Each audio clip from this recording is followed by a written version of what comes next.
this video, I'm going to be sharing how to create real human connections while being remote and selling through video. Oddly, one of the best ways to create human connection on a sales call is through preparation. The more prepared you are, the more space you have to be mindful and truly connect with another person versus thinking about what you have to say. Another thing you want to think about when it comes to preparation is making sure that if you have a big presentation where a lot of people are going to be on your remote call, is to get sign-off from a few of the different stakeholders on the call that are very important, because you want to make sure that there's no confusion in advance of that particular call. The last thing that you want to have happen when you're selling digitally is have confusion in a meeting room of maybe 10 or 12 people. It's very hard to manage and it's very hard to recover from. I actually had something like this happen to me just earlier this week where I had an intuitive feeling that I wasn't prepared enough and I ignored it because I was counting on my ability to wing it. Just because I can wing it, sometimes I count on that. And it was a big mistake. Now the call still ended well, but I went through some really awkward moments that just caused me a lot of stress, and it possibly could have cost me the deal if I didn't recover well. And I could have avoided that by being more prepared, by listening to my intuition and making sure that the people that were on the call had some ideas of what we're going to be talking about and agreed with it before we jumped on the call. Now that you're prepared, you're going to have the space mentally to start creating a more, excuse the word here, but a more transcendent sales experience, even when selling remotely. There's ways that you can cultivate this mindful energy on the call where people start feeling more open, more comfortable in their own skin, and more free with their ideas. And you can do that by slowing the call down, by being neutral, by being relaxed yourself. You know, a lot of people when they're selling remotely, because of the nature of a camera, is they feel on the spot. They feel like they have to just keep speaking and keep filling the air because it's like they're on a radio show or they're on camera or they're public speaking, and it all feels the same. And the challenge is typically what you'll see when somebody first starts public speaking is they're going to be speaking way too fast because the nature of that pressure makes them have to speak fast. The same thing happens when you're on camera. The camera can be somewhat intimidating and you feel like you have to fill every single moment. So make sure that you have the comfort, you have the discipline to slow down. And the more you slow down, the more your words get emphasized, the more the listener is able to hear you clearly and truly process what it is that you're saying. It creates a new energy on the call and a new level of openness and trust that can't happen remotely unless you do this. Great interviewers, if you watch Oprah or your favorite great interviewer, you're going to see that they're allowing things to slow down. And the more that they slow down, the more emotions start coming forward. The tears on an Oprah show are coming after long pauses. December 11th, 2003.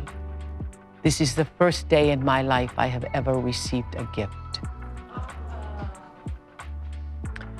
Those moments create magic.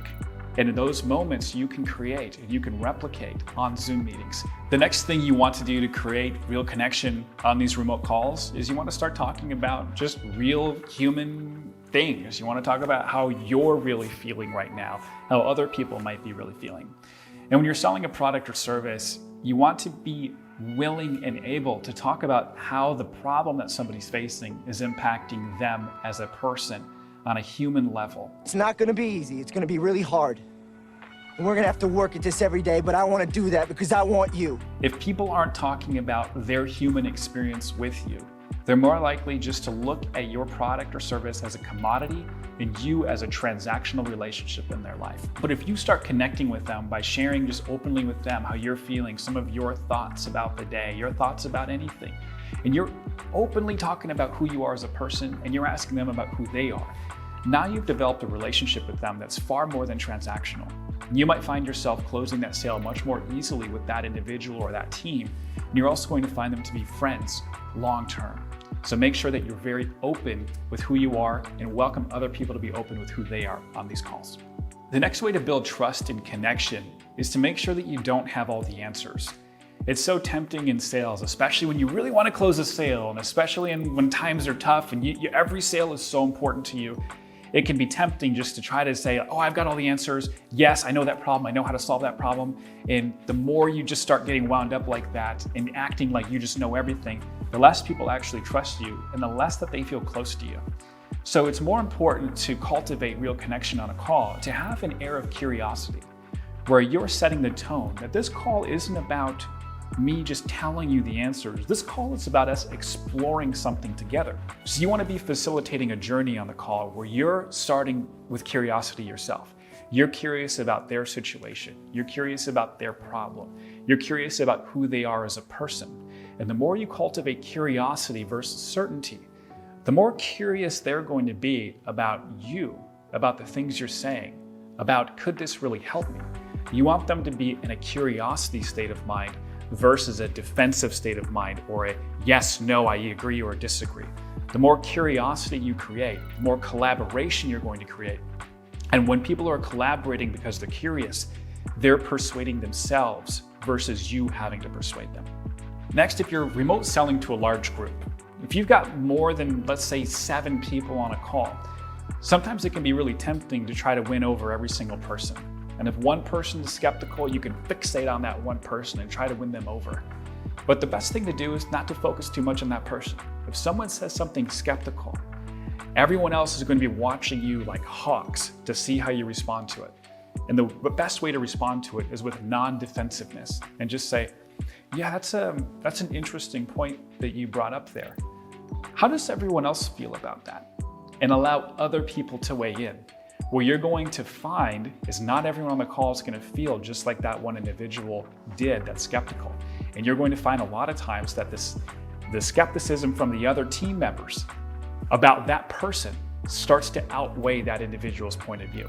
And it's more powerful coming from a team member, their point of view, than it is from you as a salesperson.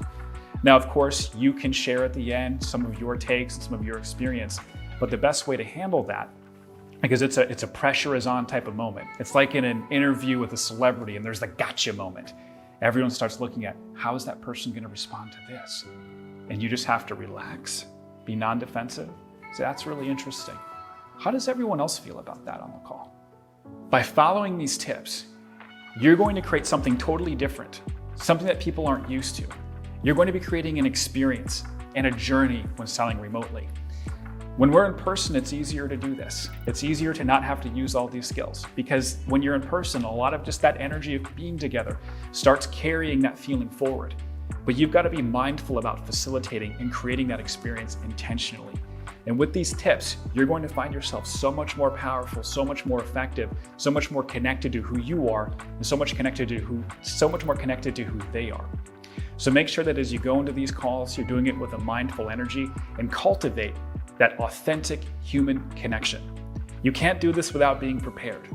Get prepared, be prepared, and then get authentic on these calls, and you will be a successful remote seller.